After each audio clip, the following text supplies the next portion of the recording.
Okay, so basically CB400, very reliable bike. I said it in my review. It's been out for a while, and any problems that the bike's had has really been ironed out about a decade ago. It's been out that long. What I really love about the VTEC is how kind of easy it is to get on with, like the engine, the power plant. It's very tractable power. Like, you could get the bike into a bit of a wheel spin if you tried hard in the wet and you was a bit heavy-handed, but most of the power is tractable and safe, but instant as well. Good delivery, good safe delivery. It's, you know, it doesn't take a while to spool up. It is pretty instant, and it can be jerky and spiky as well. If you're heavy-handed, you can make it go. So it's really good to get on with. I like the fact that it can be loud when you want it to be loud. You just hit the VTEC, but you can make it be quiet as well, and stay, you know, in low revs, and yeah, keep it under the VTEC, and then you can just pot around and not be a nuisance to society. But when you want to be heard, you can be heard. And you know, the other advantage of the 400 is that you can make it really sing as well. I can take it right up to the red line, first and second gear, and you know, by the time I'm in the red line in second gear, I'm doing over the speed limit. But you can really rev out first, you can make it sing, people can hear it, and you can listen to it, which is also important.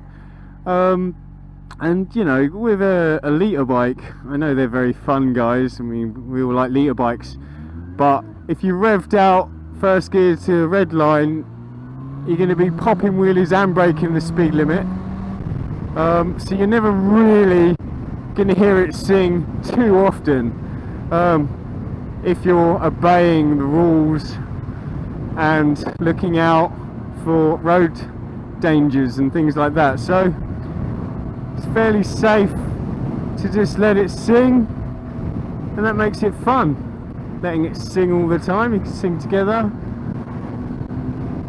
So good fun, good tractable power. And the other good thing about it is, with the 400cc's, insurance wise, when you look at the CB500 and the CB400, CB400 should come under better insurance because it's a 400cc.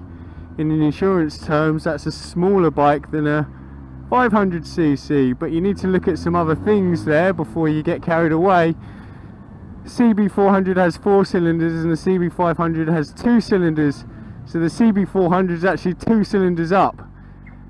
And considering that the CB500 is actually a 471cc, you're actually getting more power from the CB400, but paying less in insurance because it's a smaller bike in terms of cc's, and that's usually how insurance companies grade things.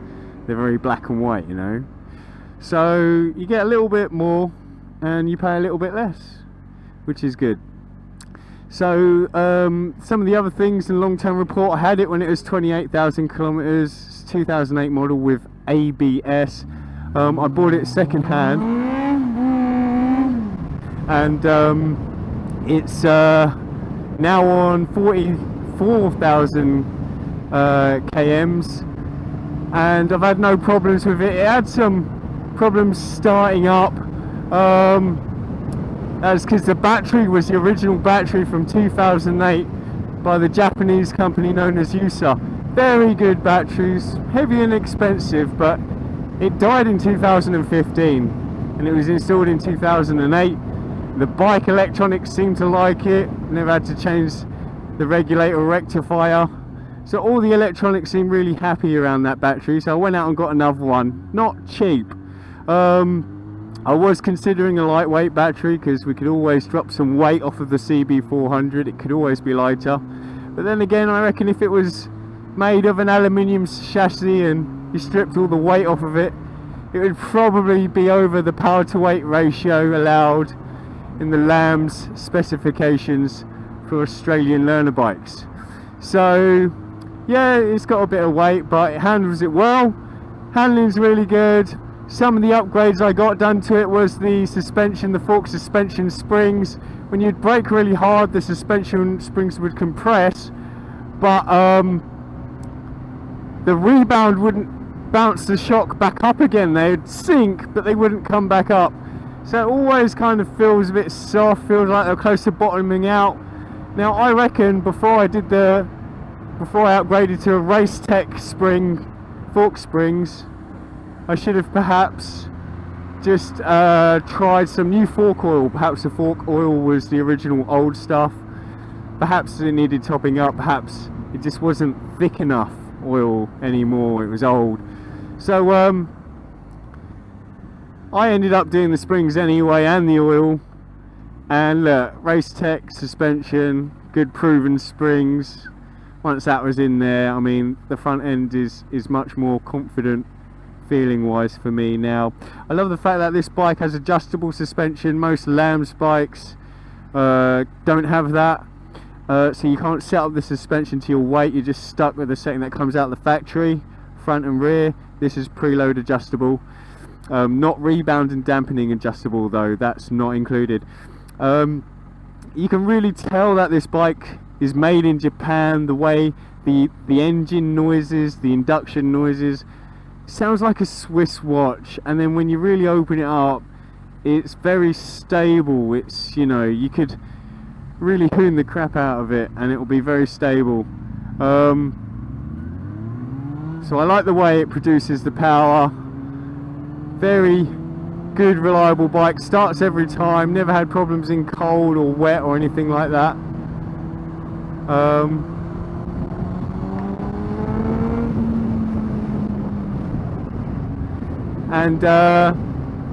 Yeah, it's just been an absolute rock, this bike. I had it, did the major service, and the mechanic said, you know, the engine looked brand new inside, around 30,000 kilometers, and he said that's because the engine doesn't really have to work that hard around in the city. And he's right. When I'm commuting, say between 50 and 70 kilometers an hour, I'm bouncing between 3,000 and 4,000 revs.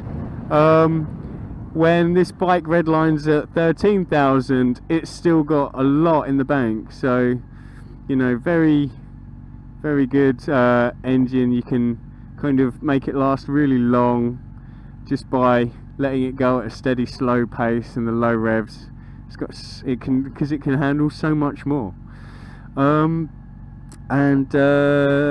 mods that I've done other than the suspension of the clip-ons, the handlebar clip-ons, a lot of people asked me about this. They were an absolute pain to get on. I had to file away parts of the light mount to make them fit, to push them forward. Otherwise, if I'd put the steering on full lock, there would be no clearance. You can see there the clearance is very small. So I would suggest, and I say this to anyone who asks about the clip-ons,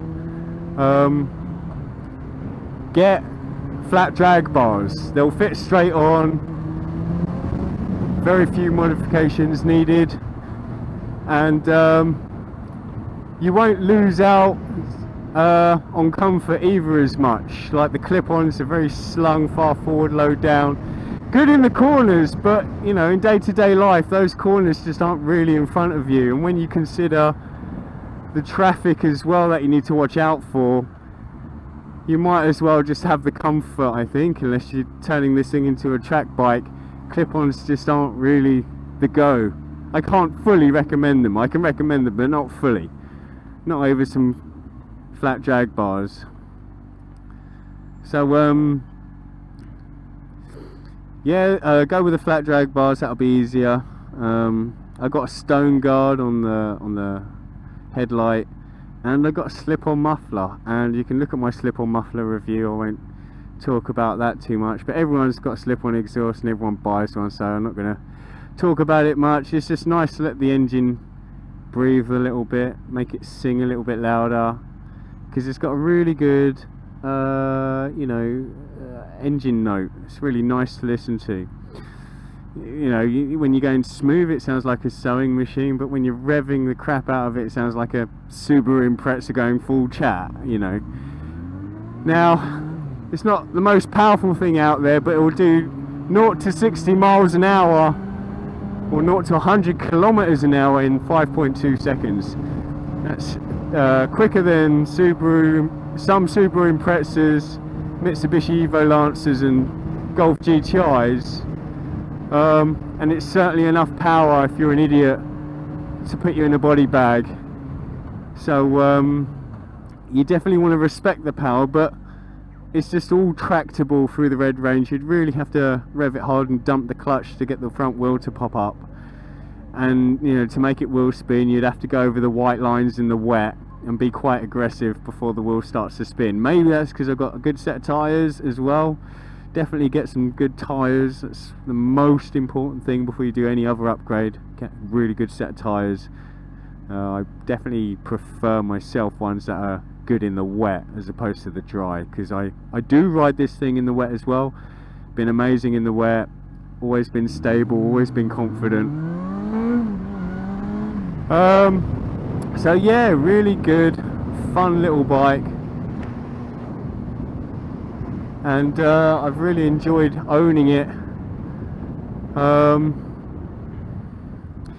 I've been riding since 2007, say. I keep forgetting this, but I've been riding for a while, almost climbing up to the 10-year mark, and look, this thing still puts a smile on my face. It's still a joy to ride. I'm definitely ready for a bigger bike. I always seem to want more power in straight lines. You could always want more power in a straight line, but when it comes to corners, this thing does really well in corners, and it's got more than enough power for the kind of cornering that you're doing if you're not going track racing. Maybe not so much on long, sweeping, high-speed corners, but enough for, you know, technical small angle corners. Yeah, very fun, very pleasurable to ride, very easy to do it as well, very easy to go fast. Brakes are strong. I put in some new brake pads, and the brakes are brilliant, and they've never really let me down. There's nothing bad I can say about this bike. Paint's still good. Some of the engine paint is chipping away from where the stones flick up from the wheels, from the front wheel, and so I need to touch that up a bit because the raw metal is being exposed, but only little chips. It's wear and tear stuff. I've done, you know, I've done normal servicing on this. I've got a friend who's only changed oil and spark plugs and oil filters on his, and over 100 kilometers an hour, never done any other checks than that. Sorry, over 100,000 kilometers on the odometer, and yeah, he's never had a problem. He hasn't even changed the fork seals, I don't think. He does wheelies on it and everything, and the bike is still going. He's actually crashed it twice at around 70 kilometers an hour, and nothing really happens to it. It's just a really solid build. You can really tell it's made in Japan. So that's a long-term review. It's been a very good bike. I do recommend it. Obviously, ride as many bikes as you can before you purchase, because ultimately you have to be happy. But great bike. It's everything I said it was in my review. And here's the review at the bottom of the page. Okay, thanks a lot guys, and Happy New Year. See you later. Bye bye.